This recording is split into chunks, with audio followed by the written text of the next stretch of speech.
In continuation, the biological importance of proteins as biological catalyst, structural framework, as transporter, regulatory proteins, and they function as contractile and motile proteins, performing mechanical work in our muscles, essential nutrients, and working as defense proteins, blood proteins, regulate gene expression on chromosomes, play important role in food digestion, respiration, and vision.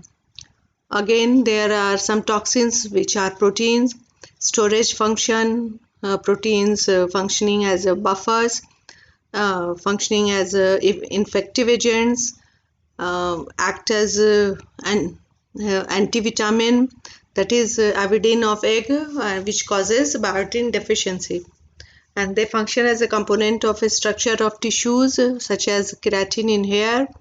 And there are some special functions, antifreeze protein and reazilin. Antifreeze protein which prevents the freezing of blood in Arctic and Antarctic fishes, and reazilin function as extraordinary elastic properties. Now there is a word homologous protein which perform the same function in different species, and they show structural similarities such as hemoglobin, human insulin. There are certain invariant residues which are same in different species, and some are variable residues which are different in different species.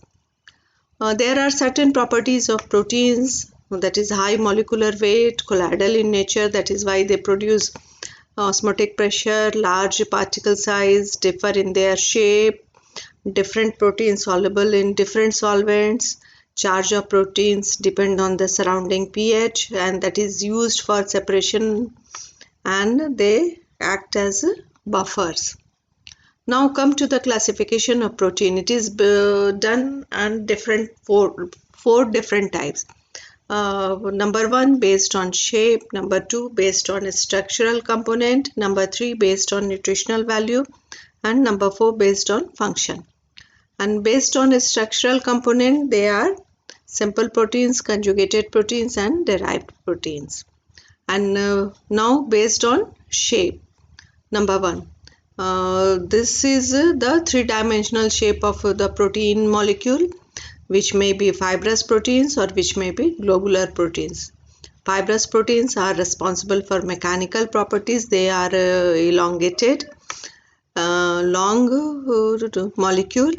As example is collagen, elastin, and globular proteins are tightly folded, and their hydrophilic groups exposed to exterior, and hydrophobic groups are in the core of the molecule. Examples are enzymes, antibodies, hormones. Number two, based on a structural component. Simple proteins, conjugated proteins, and derived proteins. Simple proteins which comprise solely of amino acids, such as albumins. Example is lactalbumin of milk, egg albumin, globulins, egg globulins, serum globulins, protamines that is not coagulated by heat. You know albumin is coagulated by heat, but these protamines are not coagulated by heat. Example is protamine zinc insulinate. Previously it was used for treatment for diabetes mellitus. Prolamines rich in proline but lacks lysine. Example is Jane from corn, gliadin of wheat. Lectins, that is phytohemagglutinin, lectin from red kidney bean, agglutinates all RBC and WBC. And there are scleroproteins form supporting tissues soluble only in strong acids. Example, collagen of bones, cartilage and tendons, horn, hoof, nails, keratin of hair. Now conjugated proteins. Conjugation with a non-protein part. Glycoproteins having carbohydrate, blood group proteins, lipoproteins having lipids, LDL, HDL, nucleoproteins having nucleic acid, histones, chromoproteins having colored molecule such as hemoglobin having heme, that is red, flavoproteins having riboflavin, which is of yellow color, visual purple, which is having vitamin A, that is of purple color, phosphoproteins, that is having phosphorus, casein of milk, vitellin of egg, metalloproteins having metals as their component, such as hemoglobin, cytochromes, carbonic anhydrase, tyrosinase. And now the third group is derived proteins, that is degradation products of native protein. Protein is degraded into peptones and peptone is degraded into peptides, and again lastly they are converted and amino acids, single amino acids.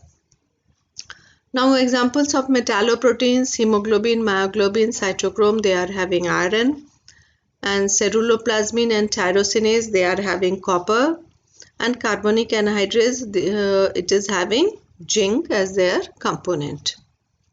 Now based on nutritional value, they are nutritionally rich proteins, incomplete proteins and poor proteins.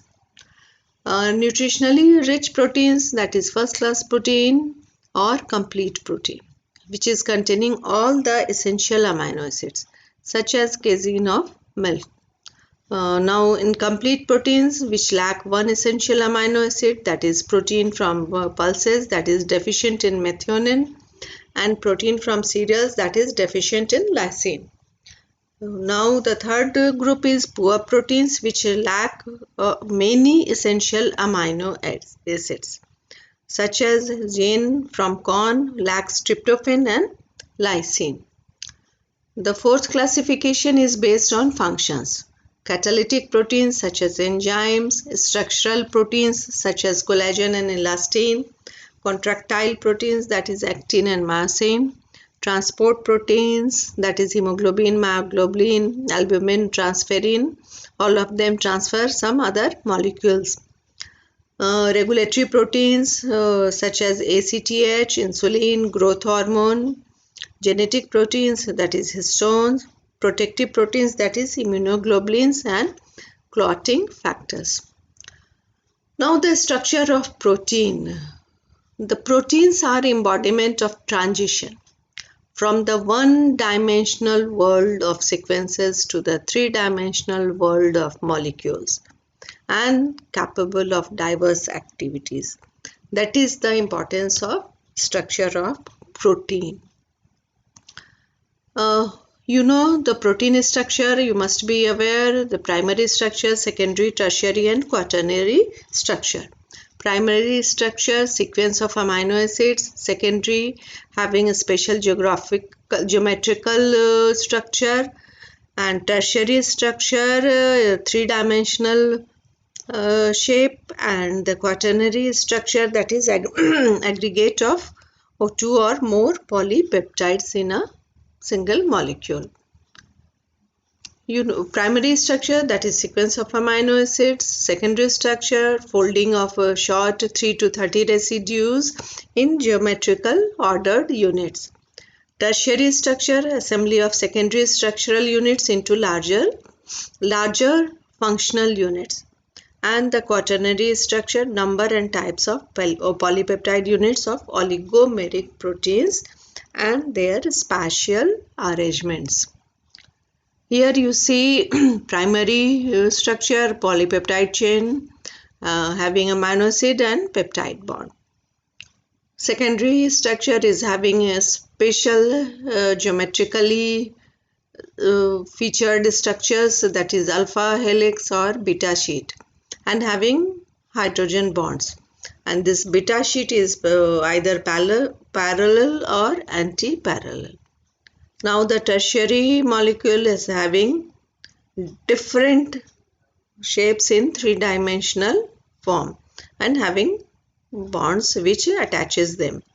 And the quaternary having polypeptide chains, multiple polypeptide chains which are attached by the different bonds.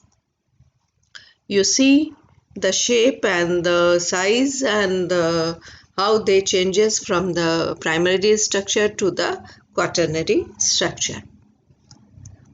The primary structure, the sequence of amino acids